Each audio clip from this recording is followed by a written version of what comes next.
I hope you can tell from all the purple that it is the season of Advent. And Advent means the arrival or the coming. So, what are we waiting for? We are waiting for the arrival of Christ, not the baby. He was already born. I realize this is happening before Christmas. But Advent is not about the coming of the baby Jesus. It is about the second coming of Christ. Woo!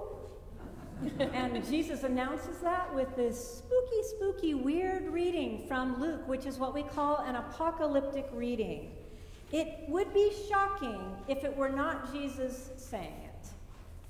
So, when we have apocalyptic stories in popular culture, they are always about the cataclysmic ending of the world. There's going to be a nuclear holocaust, or there's going to be a pandemic of epic proportions, the bioterrorism that's going to bring the world down. While I was probably during the COVID lockdown, I was binge watching a show on Netflix with Kiefer Sutherland called Designated Survivor, and the Capitol is destroyed, all of the government is wiped out, and he's this one guy left over to be the president. And series after series, season after season, it's one thing that's about to bring down either the United States or the whole world after another. Bioterrorism, to wipe out certain people of the world, for example. And it used to be very popular to have zombie apocalypses. So movies where zombies or Martians are going to take over the world and destroy it as we know it. And we're supposed to feel some kind of weird fear about this. Well, Jesus isn't talking about that kind of apocalypse. And in fact, apocalypse doesn't mean the end of the world as we know it, like we're all going to die and there will be no earth anymore. Apocalypse means revelation. The word means revelation. The revealing of God. The revealing of God. That is why Jesus says all these weird cosmic things are going to happen. Heavens and earth will go away, but my word will not pass away. And then he says, and when this happens, raise your head. Raise your heads and look up. He doesn't say cower, hide. Hide from the zombies or the disease or the terrorists or whatever. He says, raise your heads and look up because your redemption is near. In other words, he thinks this is a happy gospel. He thinks it is the good news. But we're so conditioned by popular culture and what apocalypse means from popular culture that it seemed horrible. Now, sometimes we do need to cower in fear. I remember very well the big earthquake that hit the Bay Area in 1989. And at the time I was living in Mountain View and working in San Jose. And it hit right near the end of the workday during the Bay Area series. It was called the Bay Bridge series. It was the one time the World Series was between the Oakland A's and the San Francisco Giants. So we had TVs on at the Silicon Valley company I worked for, and a bunch of cubicles in a 2-story building. I was on the bottom floor. And I'd lived through several earthquakes, and I had coworkers who were not Californians. So immediately I felt it. It was a very bad earthquake, and I knew it was a very bad earthquake. And I yelled, get under your desks. I just yelled because people were all standing near the windows, which is the last thing you want to do in an earthquake. So I yelled, away from the windows, under your desks. And we cowered in fear. We cowered, we hid. And then there was kind of a new agey person in my office, and afterwards, when the shaking stopped, we turned on the TV and we saw that it was really bad, that the Bay Bridge had collapsed, and that there were reports of buildings falling and so on. And we all had that fear of, oh no, the really bad thing has occurred. And the new agey person in my office said, well, Nostradamus said that there's going to be a great cataclysmic thing that will happen when there's a great gathering of people. And she was like saying, so this is it. And I said, but there are always great gatherings of people, like every day of the year in some part of the world, and there's always an earthquake or a tornado or something happening somewhere in the world. So, while I don't know what Jesus is talking about when he says the sun and the moon and the stars and the sea and the waves, I do know what he's talking about when he says, don't hide under your desk. When it's coming, raise your heads, because your redemption is near.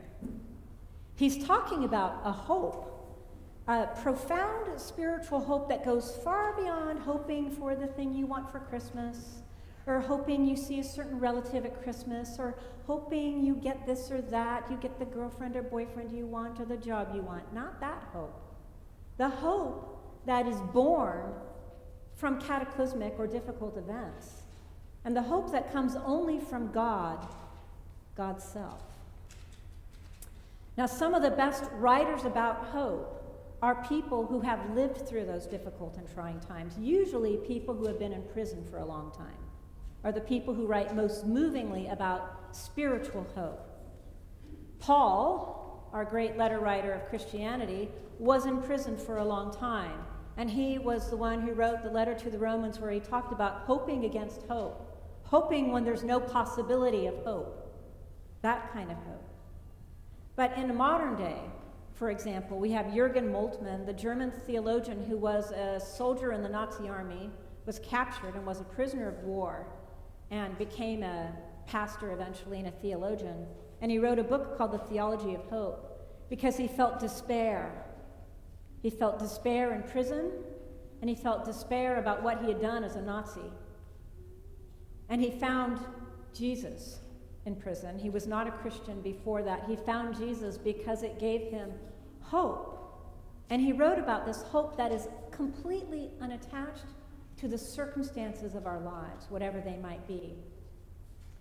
The other person who wrote about hope movingly was Václav Havel, who was the first president of the reconstituted Czech Republic. If you remember, he was a playwright sent to prison for a long time by the Communist Party.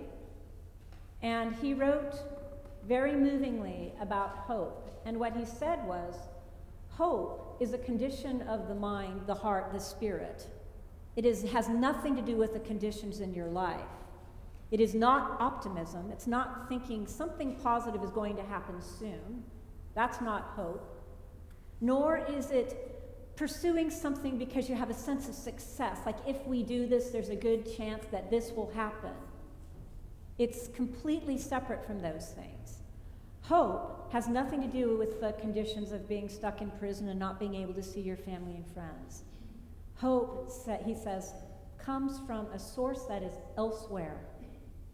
Now, we would call that God, that elsewhere, that hope that comes when you can't believe there would be any hope. That's hope. Maya Angelou writes about it, and the poem is actually called Caged Bird, but we often know of it as I Know Why the Caged Bird Sings. And she talks about singing, the bird singing because it is imprisoned in this cage, and it is singing of freedom. And that's what Jesus is saying. He's saying, raise your heads and sing about freedom because your redemption is near. Okay, the second part of the reading, after he says, bad things are going to happen, raise your heads, you're going to be fine. Then he talks about how we are supposed to live in this period of watchful, expectant hope.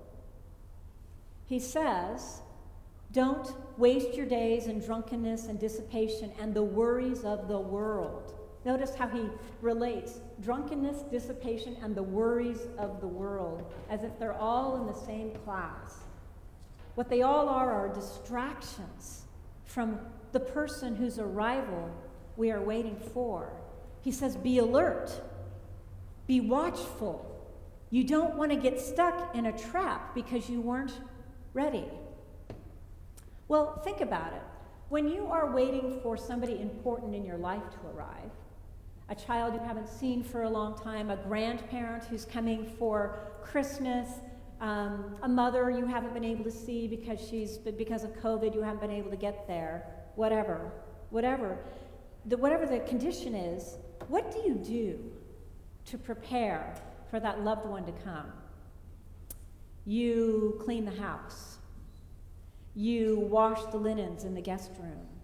You stock up the refrigerator with their favorite foods. And you say, everybody on your best behavior. No fighting in front of Uncle Ted. Don't show the family mess when so-and-so comes, right? We go to great lengths. We get stressed out getting ready when just a relative is coming that we haven't seen for a while. Be good. Don't fight in front of the relatives. But what do we do to prepare for Jesus? Because what he's saying is, I'm coming any day now. Every day, I'm coming any day now. And to what extent are we living our lives in such a vigilant, alert, watchful way that we are ready for Jesus to walk in the front door tonight at dinner time? Do we feel actually ready? That is what he's saying about being ready. Don't take me for granted. I'm coming. And how does he say to get ready? He says, be alert, praying that you will have the strength to endure whatever's going on in the world until the Son of Man arrives.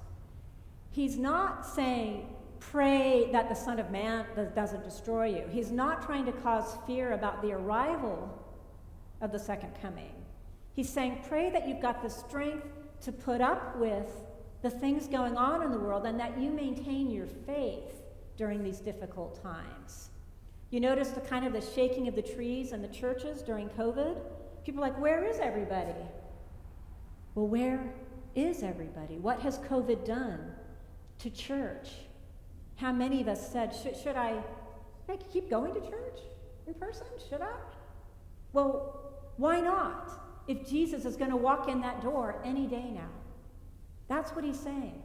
Be that watchful, be that alert, praying that you have the strength to fight everything in culture that's telling you not to be ready for me, to be distracted by which Christmas parties you go to, what you buy people for Christmas, what you eat for Christmas, who you see for Christmas. He's saying, slow it down. Pray. Pray for strength. So with that in mind, we have designed a 4-part forum series on how to pray, different ways to pray, for the next 4 Sundays in Advent. Today is morning prayer made easy, and I swear I have made it super, super easy. We also have it online every day, so you don't have to do a darn thing. You can just turn on your laptop and watch it right there. Next week, I think, is prayer journals. Cool way to pray if you've never done it. After that, we're going to have praying through music. It should be obvious that we already pray through music, but how you can do it on your own, and then centering prayer or meditation.